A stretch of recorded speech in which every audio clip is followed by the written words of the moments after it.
Greetings, I am Herbert Erpaderp, and today I'm going to build this Type 2 Kami, or Kami? I don't know.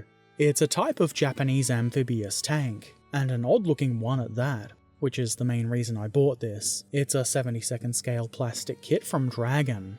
There's nothing on the back of the box, so let's have a look at what's inside the box.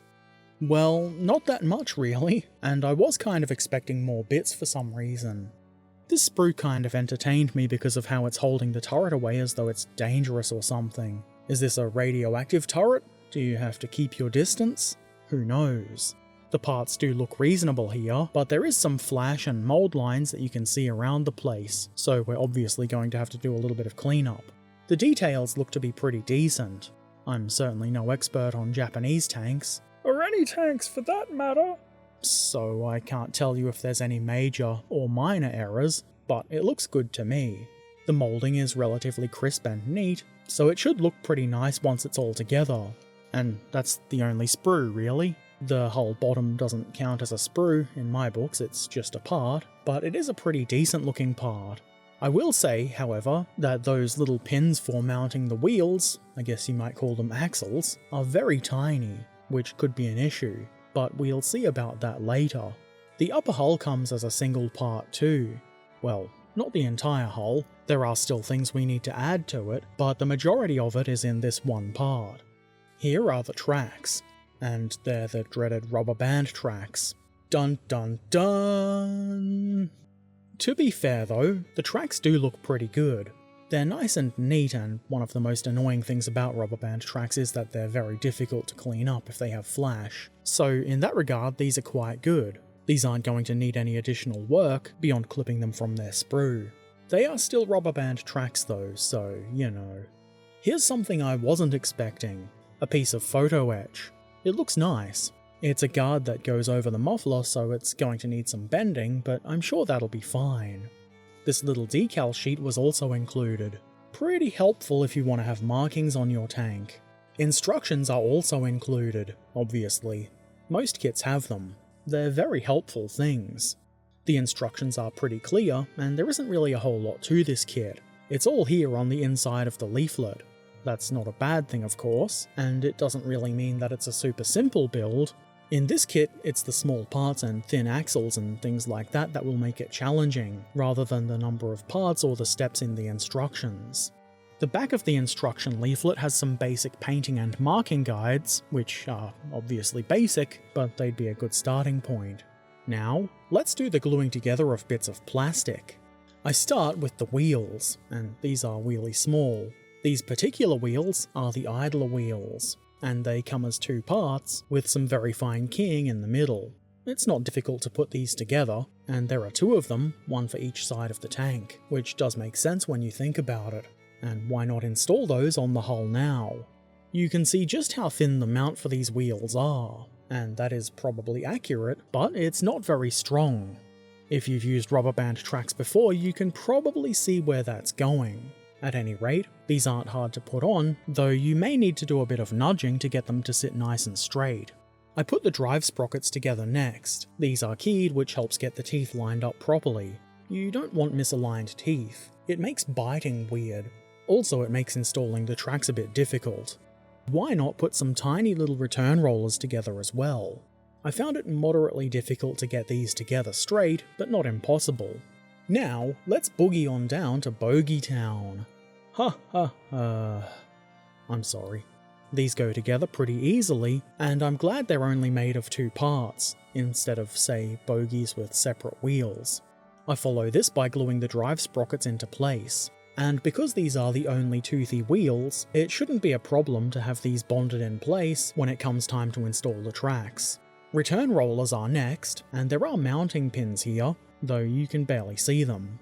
These aren't that hard to place, but owing to their small size, and my fat fingers, it's a little bit tricky to get them in under the overhanging part of the hull. The road wheels in their bogies can go on after that, and this is another case of a very small, single attachment point for each.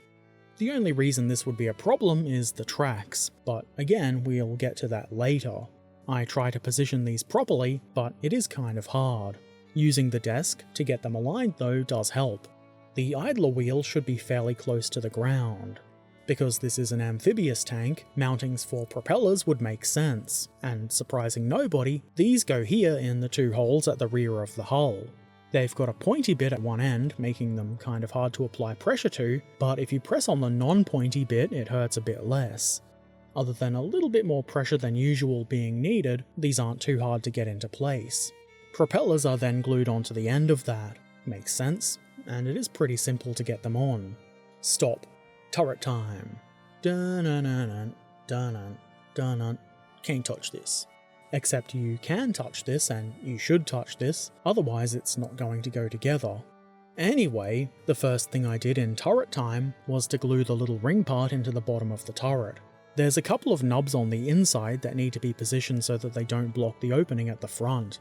The hatch comes next, and this is made up of 2 parts. The fit wasn't the best, but that was dealt with a bit of pressure. There's this railing thing, I guess you might call it, which goes around the curved part of the hatch.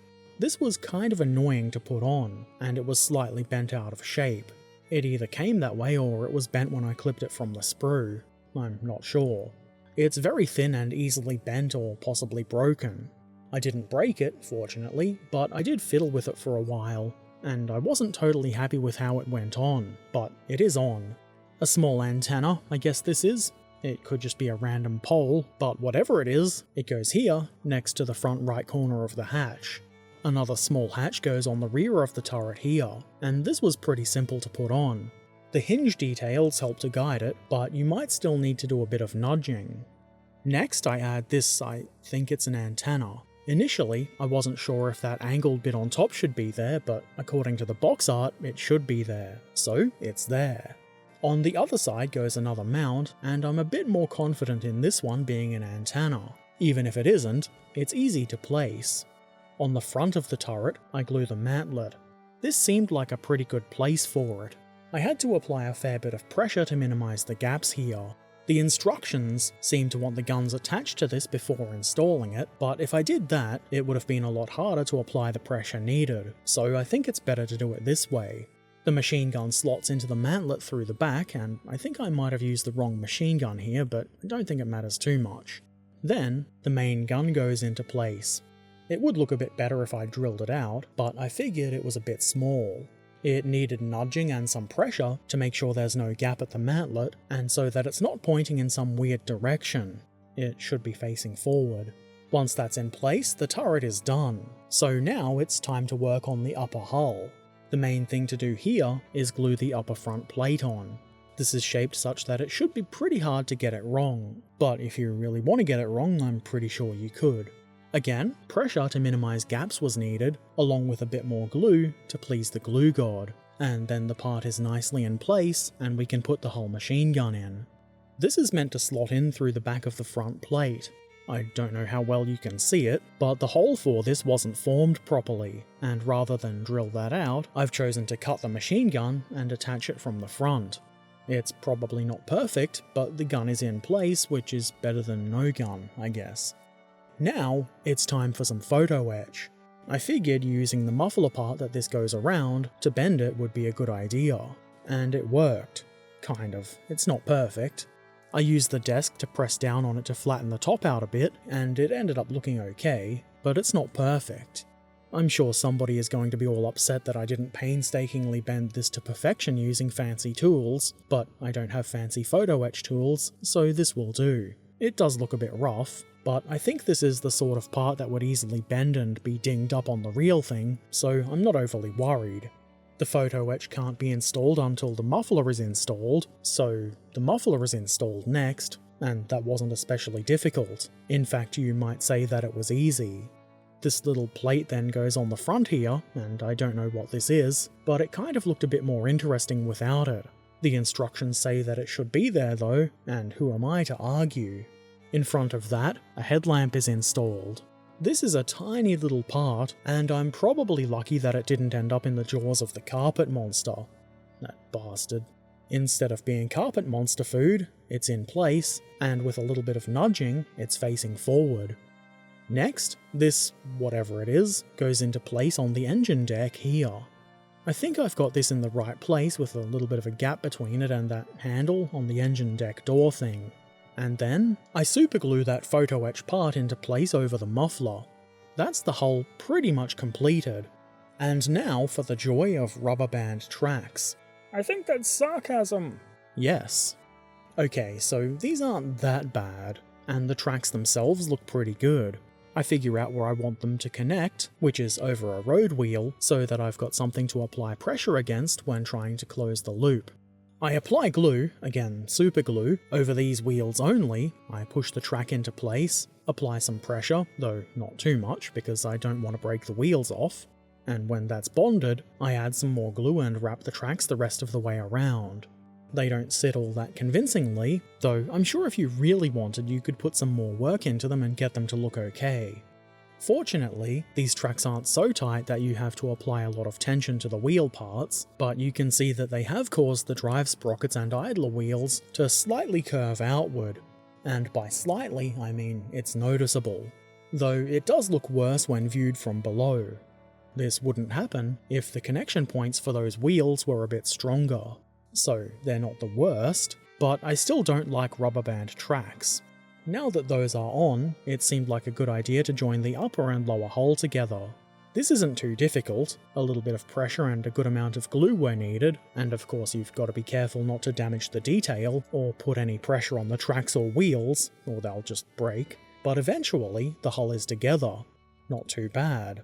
Then the turret can go into place. There's no locking tab mechanism, but the fit is pretty tight, so it shouldn't just fall off. That tiny little turret does look kind of comical.